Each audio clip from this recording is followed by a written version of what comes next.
শ্ৰদ্ধাৰ সাংবাদিকসকল, প্ৰথমতে আমি আপোনালোকক আজি ইয়াত উপস্থিত থকা আহোম জনগোষ্ঠীৰ আটাইকেইটা জনগোষ্ঠীয় আমাৰ সংগঠনৰ তৰফৰ পৰা আপোনালোকক অভিনন্দন জনাইছোঁ। আৰু আজি যিহেতু এখন সংবাদমেলৰ যোগেদি আমি খন্তেক আগতেই আহোম জনগোষ্ঠীৰ কেওটা সংগঠনে আমি জনজাতিকৰণৰ বিষয়টো লৈ আহোম জনগোষ্ঠীৰ লগতে অসমৰ ছটা জনগোষ্ঠীৰ জনজাতিকৰণৰ বিষয়টোক লৈ আমি এখন আলোচনাত মিলিত হৈছিলোঁ। সেই আলোচনাৰ অন্তত আমি আপোনালোকক কি সিদ্ধান্ত হৈছে সেই সিদ্ধান্তকেইটা জনাবৰ বাবে আমি এই সংবাদমেল আয়োজন কৰিছিলোঁ। প্ৰথমতে আমি জনাব লাগিব যে আচলতে টাই আহোম ছাত্ৰ সন্থাই আৰু টাই আহোম যুৱ পৰিষদ, আহোম সভা, এনেধৰণৰ আমাৰ যিকেইটা সংগঠন আছে, এই গোটেইকেইটা সংগঠনে আচলতে জন্মলগ্নৰে পৰাই টাই আহোম জনগোষ্ঠীটোক জনজাতিৰ মৰ্যাদা প্ৰদান কৰিব লাগে বুলি অহৰহভাৱে নিজাববীয়াকৈ প্ৰতিবাদ কৰি আছে। আৰু প্ৰতিবাদৰ যি উত্তৰ কি পাইছোঁ কি নাই পোৱা আপোনালোকে দেখি আহিছে। কিন্তু এইবাৰ আচলতে আমি এটা সুকীয়া সিদ্ধান্ত গ্ৰহণ কৰিছোঁ। সেইটো হৈছে কি, আমি জনজাতিকৰণৰ যিটো বিষয় আৰু জনজাতিকৰণৰ দাবীটোক লৈ আচলতে আমি সংগঠনকেইটাই উমৈহতীয়াভাৱে আমি প্ৰতিবাদ কৰাটো আমি কামনা কৰিছোঁ আৰু আমি সিদ্ধান্ত গ্ৰহণ কৰিছোঁ। গতিকে আজি ডিব্ৰুগড়ত আমি এই সভাত আমি সিদ্ধান্ত গ্ৰহণ কৰি অনাগত দিনত যেতিয়ালৈকে আমি জনজাতিৰ মৰ্যাদা লাভ নকৰোঁ তেতিয়ালৈকে আচলতে আমি উমৈহতীয়াভাৱে আমি কাৰ্যসূচী কৰিম আৰু জইণ্টলি আমাৰ কাৰ্যসূচী চলিব। আৰু সেই মৰ্মে আজি আমি কেইটামান কাৰ্যসূচী ঘোষণা কৰিছোঁ। অহা 19 ছেপ্টেম্বৰ তাৰিখে আমি কেওটা সংগঠনৰ উদ্যোগত, যৌথ উদ্যোগত আমি গুৱাহাটীত আচলতে প্ৰতিবাদী কাৰ্যসূচী এটা কৰাৰ সিদ্ধান্ত গ্ৰহণ কৰিছোঁ। তাৰপাছত অক্টোবৰ মাহৰ 26 তাৰিখে আমি আহোম জনগোষ্ঠীৰ বুদ্ধিজীৱীসকলক লৈ শিৱসাগৰত এখন বৌদ্ধিক সন্মিলন আমি আয়োজন কৰাৰ এটা প্ৰস্তাৱ ঘোষণা কৰিছোঁ। আৰু সেই কাৰ্যসূচী ইতিমধ্যেই বিগত সময়ত আমি জিলাই জিলাই কৰিছিলোঁ যদিও এতিয়া কিন্তু আমি শিৱসাগৰত কেন্দ্ৰীয় ভিত্তিত আমি ৰাজ্যিক ভিত্তিত আয়োজন কৰিম। আৰু শীতকালীন যি আচলতে আমাৰ সংসদৰ অধিৱেশন হ'ব, পাৰ্লিয়ামেণ্ট অধিৱেশন, সেই অধিৱেশনৰ প্ৰথম দিনটোতেই আমি নতুন দিল্লীত প্ৰতিবাদী কাৰ্যসূচী আমি জনজাতিকৰণৰ দাবীত কৰিম। এই তিনিটাই আচলতে প্ৰতিবাদী কাৰ্যসূচী আমি ইতিমধ্যে ঘোষণা কৰিছোঁ। আৰু তাৰ পাছত আমাৰ যিখিনি আৰু কাৰ্যসূচী হ'ব, আমি সময় সাপেক্ষে সন্দৰ্ভত যেতিয়া আমি লগ হ'ম তেতিয়া আলোচনা কৰি আমি মুভমেণ্ট কৰিম। আৰু এই প্ৰস্তাৱকেইটাই আপোনালোকক অৱগত কৰিছোঁ। আৰু টাইপাৰ সভাপতি আছে দিগন্ত তামুলী ডাঙৰীয়া, তেখেতৰ বক্তব্য আগবঢ়াব। এই কথাটোত আমি স্পষ্টভাৱে এটা কথা ক'ব লাগিব যে ককাই ভাইৰ মাজত কাজিয়া লাগি কিছু ক্ষেত্ৰত মনোমালিন্য ঘটাটো ডাঙৰ কথা নহয়। ইতিহাস আছে, সেইটোৱে কথা আমি কৈছোঁ। ইতিহাস আছে, ইতিহাসেও দেখুৱাই থৈছে যে আহোম যিখন আমাৰ বুৰঞ্জী হওক বা আহোমৰ যিটো হয় নাই, মই সেই কথাটো কৈ আছোঁ, আপুনি উত্তৰটো নিশ্চয় পাব।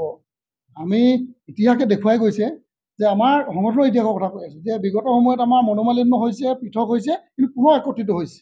এতিয়াও আচলতে আপুনি চাব যে আমি প্ৰতিটো ক্ষেত্ৰত আজি 6 জনগোষ্ঠী ঐক্য মঞ্চখনতেই হওক বা অন্যান্য যেতিয়া আমি কাৰ্যসূচীবিলাক কৰিছোঁ, আমাৰ এই পৃথক পৃথক যেতিয়া গোটৰ কথা কৈছে সকলোৱে আমি একত্ৰিত হৈ, কিন্তু আমি যেতিয়াই প্ৰকৃত জ্বলন্ত সমস্যাটো হৈছে আমি একত্ৰিত হৈছোঁ। কিন্তু খুব কম সময়ৰ ভিতৰত যে আমাৰ এই ধাৰাটো যে অব্যাহত থাকি আচলতে একত্ৰিত হ'ব, এইটো নুই কৰিব নোৱাৰি। আৰু ধ্ৰুৱ সত্য, কাৰণ কেলৈ এই কাজিয়া মনোমালিন্য বেছি দিনলৈকে নাথাকে। কাৰণ আপোনালোকে চাব যে জ্বলন্ত সমস্যাবিলাক যেতিয়া আহে কিন্তু গোটেইকেইটা গোট একত্ৰিত হৈ কাম কৰি আছে আৰু কাম কৰি গৈ থাকিব। গতিকে সেইদৰে আচলতে খুব কম সময়ৰ ভিতৰত আমাৰ যিখন আচলতে মনোমালিন্য নিজৰ মাজৰ কাজিয়া, সেই কাজিয়াখন আচলতে বা সামান্য কিছুমান বিষয় লৈ সেইবিলাক আচলতে আঁতৰ হৈ একত্ৰিত হ'ব। এইটো ধ্ৰুৱ সত্য আপোনালোকে ক'ব পাৰে, আৰু এইটো আমি এচুৰেঞ্চ দিব পাৰোঁ।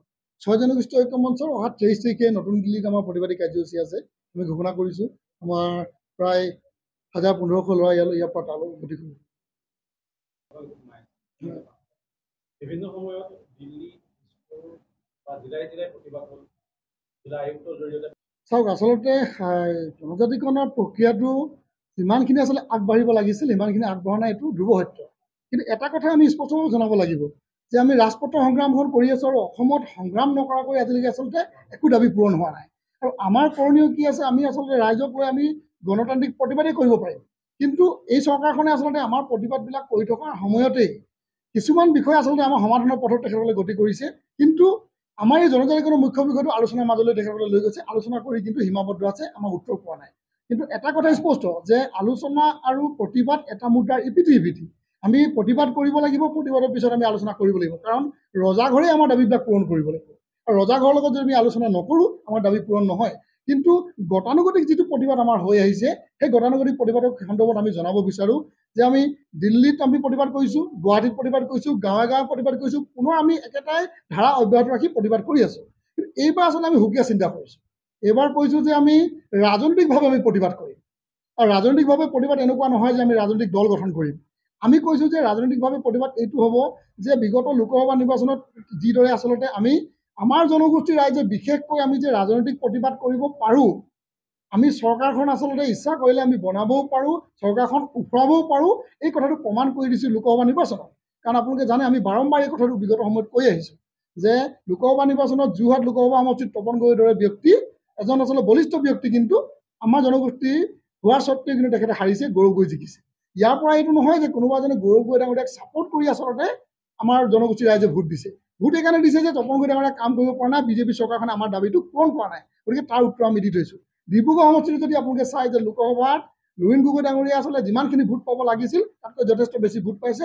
সৰ্বানন্দ সোণোৱাল প্ৰাক্তন মুখ্যমন্ত্ৰী আৰু লগতে কেন্দ্ৰীয় মন্ত্ৰী হৈ থকা স্বত্বেও ৰামেশ্বৰ তেলী ডাঙৰীয়াতকৈ কিন্তু তেখেতে ব্যৱধানটো কমত জিকিছে।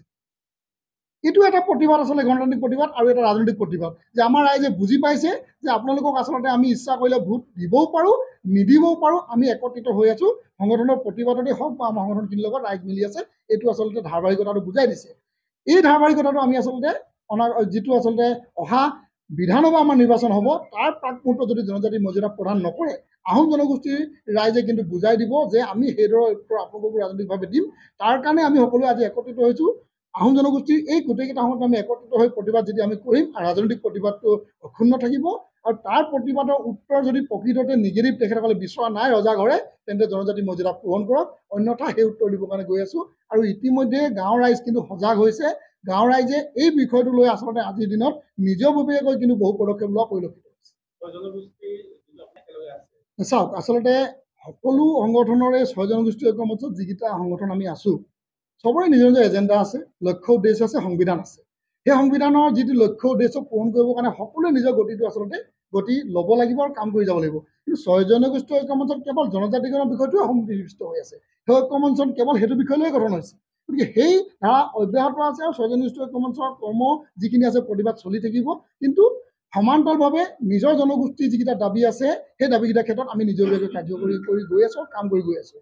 আজি আমি একত্ৰিত হৈছোঁ আহোম জনগোষ্ঠীটো জনজাতিকৰণক লৈ আচলতে নিজৰ জনগোষ্ঠী উত্তৰণৰ ক্ষেত্ৰত আমি নিজৰভাৱে উমৈহতীয়া প্ৰতিবাদ কৰাৰ ক্ষেত্ৰত আমি আগবাঢ়িছোঁ। সেই মৰ্মে কাৰ্যসূচী ঘোষণা কৰিছোঁ। আমাৰ টাইপৰ সভাপতি আছে, তেখেতেও এই সন্দৰ্ভত চাওক যে যোৱা 4টা দশক ধৰি টাই আহোম জনগোষ্ঠীয়ে জনজাতিকৰণৰ স্বাৰ্থ কাৰণে দাবী জনাইছে আৰু বিভিন্ন সময়ত ইয়াৰ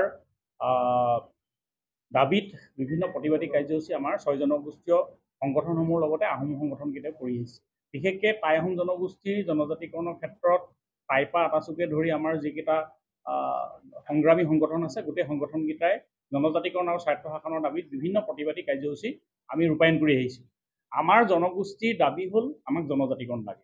আমাৰ সংগঠনকেইটাই মাধ্যম হিচাপে কাম কৰিছে, কিন্তু আমাৰ কাম হ'ল আমি এই ক্ষেত্ৰত এই দাবী সমৰ্থনত আমাৰ এটা আন্দোলন গঢ়ি তোলাটো আমাৰ কাম। দিয়া নিদিয়া অন্যান্য গোটেই কথাখিনি নিৰ্ভৰ কৰে এই চৰকাৰৰ ওপৰত।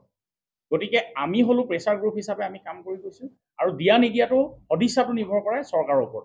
আৰু যিকোনো এটা সমস্যা সমাধান হয় আলোচনাৰ টেবুলত। যেতিয়া আমি এই সমস্যাবিলাক কাৰ ওচৰলৈ লৈ যাওঁ, অভিভাৱক হিচাপে আমি মুখ্যমন্ত্ৰী আৰু প্ৰধানমন্ত্ৰীৰ ওচৰলৈ লৈ যাওঁ। প্ৰত্যেকখন স্মাৰক পত্ৰ আমি মুখ্যমন্ত্ৰী আৰু প্ৰধানমন্ত্ৰীক কেন্দ্ৰ কৰি আমি লিখোঁ। গতিকে তেখেতসকলে যেতিয়া আমাক আলোচনালৈ মাতে, আমি সমস্যাটোৰ সমাধানৰ ক্ষেত্ৰত আমি যাওঁ। কিন্তু ইয়াৰ অৰ্থ নহয় যে আমি তাতে আমি ৰৈ যাওঁ। গতিকে জনজাতিকৰণ প্ৰদানৰ গোটেই চাবিকাঠিটো আছে চৰকাৰৰ ওচৰত। গতিকে আমি আন্দোলন কৰি আছোঁ চৰকাৰৰ ওচৰত। গতিকে দিয়াৰ দায়িত্বটো চৰকাৰৰ। আৰু যথেষ্টখিনি আমাৰ প্ৰতিশ্ৰুতি দিছে, আমাক প্ৰতাৰণা কৰিছে। প্ৰত্যেকটো নিৰ্বাচনৰ আগত আমাক প্ৰতিশ্ৰুতি দিয়ে, আমাৰ ভোট লৈ তেওঁলোকে ক্ষমতা অহাৰ পাছত আকৌ আমাক প্ৰতাৰণা কৰে। আৰু নিৰ্বাচনৰ ওচৰত দাবীটো অধিক শক্তিশালী হোৱাৰ কাৰণ এটাই যে নিৰ্বাচনৰ আগতে আমি আমাৰ মানুহখিনি সজাগ কৰিবৰ কাৰণে আমি এই সুযোগটো গ্ৰহণ কৰোঁ। কাৰণ এতিয়া অহা নিৰ্বাচনত যদি তেখেতসকলে নিৰ্বাচনৰ পূৰ্বে যদি আমাক জনজাতিকৰণ নিদিয়ে, তেতিয়াহ'লে আমি ৰাইজক আহ্বান জনাম যে নিৰ্বাচনত যাতে ভোট নিদিয়ে। আপোনালোকে চাব 2024 চনৰ লোকসভা নিৰ্বাচনৰ পূৰ্বে যদি টাই আহোমসকলক জনজাতিকৰণ নকৰে, তেতিয়াহ'লে আমি বিজেপি বিৰুদ্ধে ভোটদান কৰিবলৈ আমি আহ্বান জনাইছোঁ। 24 চনৰ যিটো লোকসভা নিৰ্বাচন হৈছিল, তাৰ পূৰ্বে যদি আমাক জনজাতিকৰণ নিদিয়ে, তেতিয়াহ'লে আমি বিজেপি দলৰ বিৰুদ্ধে ভোটদান কৰিবৰ কাৰণে আমাৰ ৰাইজক আহ্বান জনাইছোঁ। কিন্তু যথেষ্ট যোৰহাটত আপোনাক দেখিছে যথেষ্ট সঁহাৰি জনাইছে আৰু ডিব্ৰুগড়তো যথেষ্ট পৰিমাণে এইটো সঁহাৰি জনাইছে। এতিয়া আমাৰ আশা আছে যে আমি 2024 চনৰ পাছলৈ এইবাৰ আমি নৰওঁ, যে আমাৰ জনজাতিকৰণ আগে লাগিব, তাৰপিছতে তেওঁলোকক আমাৰ ভোট দিয়াৰ কথাটো আমাৰ ৰাইজে চিন্তা কৰিব। এতিয়া আমাৰ পোনপটীয়া কথা 2024 চনৰ পূৰ্বে যদি আমাক জনজাতিকৰণ নিদিয়ে, 2024 চনত টাই আহোম জনগোষ্ঠীয়ে বিজেপি চৰকাৰ ক্ষমতাৰ পৰা উৎখাত কৰিবৰ কাৰণে এইটো কৰিব। আৰু আজি আমাৰ গোটেইকেইটা সংগঠনে নিৰবিচ্ছিন্নভাৱে যেতিয়ালৈকে টাই আহোম জনগোষ্ঠীয়ে জনজাতিকৰণ নাপায়, নিৰবিচ্ছিন্ন আন্দোলন এলানি আন্দোলনৰ আজি সিদ্ধান্ত গ্ৰহণ কৰিছোঁ। প্ৰথম পৰ্যায়তে আমি অহা 19 ছেপ্টেম্বৰ তাৰিখে আমি গুৱাহাটীত ঐক্যবদ্ধভাৱে আহোমৰ গোটেইকেইটা সংগঠনে আমি প্ৰতিবাদী কাৰ্যসূচী ৰূপায়ণ কৰিম। তাৰ পাছতে আমি 26 অক্টোবৰত শিৱসাগৰত আমাৰ আহোম সংগঠনে আমাৰ আহোমৰ যি আমাৰ সচেতন গোটেই ব্যক্তিসকলক লৈ আমাৰ বৌদ্ধিক সমাজক লৈ আমি এটা আলোচনা কৰিম কি ধৰণে আমি যাতে অনাগত দিনত জনগোষ্ঠীটো জনজাতিকৰণ আন্দোলনটো কি দিশে লৈ যাম, আমাৰ ৰাজনৈতিক অধিকাৰ আমাৰ সংবিধান প্ৰদত্ত অধিকাৰ আমি কেনেধৰণে আহৰণ কৰিম সেই কথাটো আমি তাতে আলোচনা কৰিম। আৰু সংসদত যিখন শীতকালীন অধিৱেশন হ'ব সেই শীতকালীন অধিৱেশনৰ প্ৰথম দিনাই এই জনগোষ্ঠীটো কেওটা সংগঠনে একত্ৰিত হৈ জনগোষ্ঠীটো জনজাতিকৰণৰ ক্ষেত্ৰত আমি তাত আমি আন্দোলন কৰিম। ইয়াৰ পাছৰ আন্দোলনৰ কাৰ্যসূচীখিনি আমি সেই বৌদ্ধিক সন্মিলনতে আমি নিৰ্ধাৰণ কৰিম। আৰু বহু ক্ষেত্ৰত আমাৰ জনগোষ্ঠীৰ মাজত ৰাজনৈতিক অভিৱৰ্তনৰ দাবীও ইতিমধ্যে উত্থাপিত আহিছে। এই গোটেই দিশখিনি কি ধৰণে আগবাঢ়ি যাব এই কথাবিলাক পৰৱৰ্তী আমাৰ যিখন আমাৰ আহোম জনগোষ্ঠীৰ সকলো দল সংগঠন আৰু সচেতন ব্যক্তিলৈ শিৱসাগৰত যিখন আমি বৌদ্ধিক সন্মিলন কৰিবলৈ লৈছোঁ, আমাৰ চিন্তন বৈঠক কৰিবলৈ লৈছোঁ, তাতেই আমি এই কথাখিনি সিদ্ধান্ত গ্ৰহণ কৰিম। জ্যেষ্ঠ সাংবাদিক ৰাতুল বৰগোহাঁই ডাঙৰীয়াই কথাকেইটা আমাৰ সুন্দৰ কথা উপস্থাপন কৰিছে। তেখেতে নিজৰ পেছাগত হেৰিয়াৰ পৰা আঁতৰি আমাৰ জ্ঞাতি মানে যিটো তেখেতে চেণ্টিমেণ্টেৰ কথাকেইটা উপস্থাপন কৰিছে, আমি তেখেতক ধন্যবাদ জ্ঞাপন কৰিছোঁ। আৰু এতিয়া কথা হ'ল কি, আমাৰ আজি মিলিত হৈ যিকেইটা আমাৰ কাৰ্যসূচী ইতিমধ্যেই আমি ঘোষণা কৰিছোঁ আৰু আপোনালোকক আশা ৰাখিছোঁ আমাৰ কথাকেইটা আপোনালোকে প্ৰকাশ কৰাৰ ক্ষেত্ৰত আপোনালোকে সহায় কৰিব। আৰু দ্বিতীয়তে আপুনি যিটো জনগোষ্ঠীগতভাৱে আপুনি যিটো কথা সুধিছে সেই ক্ষেত্ৰত আমাৰো প্ৰচেষ্টা অব্যাহত ৰাখিছোঁ। আমি এইটো কামনা কৰোঁ কেৱল যিকোনো এটা বিশেষ আহোম সংগঠনৰ বিভক্ত গোটকেইটা একত্ৰিত হোৱাই নহয়, আহোমৰ কেওটা সংগঠন একত্ৰিত হৈ একত্ৰিত এখন সংগ্ৰামো আমি সদায় পোষকতা কৰোঁ। যে আমাৰ যিকেইটা গোট আছে বিভিন্ন কাৰণত, আদৰ্শগত কাৰণত, কিবা কিবি কাৰণত সংগঠনসমূহ বিভক্ত হৈছে, যিটো জনগোষ্ঠীটোৰ কাৰণে দুৰ্ভাগ্যজনক বুলি আমি স্বীকাৰ কৰোঁ। আৰু আমাৰ আহ্বান আছে, মুকলি আহ্বান, যে আমাৰ শক্তিশালী সংগঠনকেইটাৰ নিজৰ নিজৰ গোটকেইটাই নহয়, সমগ্ৰ সংগঠনকেইটাই একত্ৰিতভাৱে আমি এটা আন্দোলন আমি আগবঢ়াব লাগে। আৰু এই প্ৰচেষ্টা মাজে মাজে হৈ আহিছে আৰু তাৰে আজি এটা অংশ হিচাপে আজি এই প্ৰচেষ্টা হৈছে। আৰু আমি আজিৰ পৰা এই কথা ক্ষেত্ৰত আমি এই আমাৰ একত্ৰীকৰণৰ ক্ষেত্ৰত আৰু গভীৰভাৱে আমি কাম কৰিবলৈ আমি প্ৰচেষ্টা ল'ম। আৰু বিশেষকৈ আমি জনজাতিকৰণৰ আন্দোলনটো যাতে আমাৰ একত্ৰিত আন্দোলন হয়, বাকী বিষয়কেইটা পাছত আহিব, যাতে জনজাতিকৰণৰ দিশত যাতে আহোম জনগোষ্ঠী এক হৈ থাকে, আহোম জনগোষ্ঠীয় সংগ্ৰামখন যাতে এক হয়, তাৰ কাৰণে আমি প্ৰচেষ্টা ল'ম। আৰু যদি কিবা কাৰণে আমাৰ পদবী ত্যাগে, আমাৰ বিষয়ৰ বাবে ত্যাগে যদি কাইলৈ জনগোষ্ঠীয় সংগ্ৰামখন একত্ৰিত কৰি আগবঢ়াই কৰিবলগীয়া হয়, আগবঢ়াই নিয়াৰ ক্ষেত্ৰত টাই আহোমৰ জনগোষ্ঠীয় সংগ্ৰামখন একত্ৰিত ৰূপত আগবঢ়াই নিয়াৰ ক্ষেত্ৰত যদি আমাৰ নিজস্ব পদো ত্যাগ কৰিবলগীয়া হয়, তাৰ কাৰণেও কিন্তু আমি প্ৰস্তুত আছোঁ। আৰু অনাগত দিনত আমি সদায় আশা কৰিম যে টাই আহোম জনগোষ্ঠীয় সংগ্ৰামখন যাতে একত্ৰিত ৰূপত আৰু সবল ৰূপত সদায় আগবাঢ়ি যায়। ধন্যবাদ। যিকোনো খবৰৰ বাবে যোগাযোগ কৰক 7099017330 অথবা 7099017999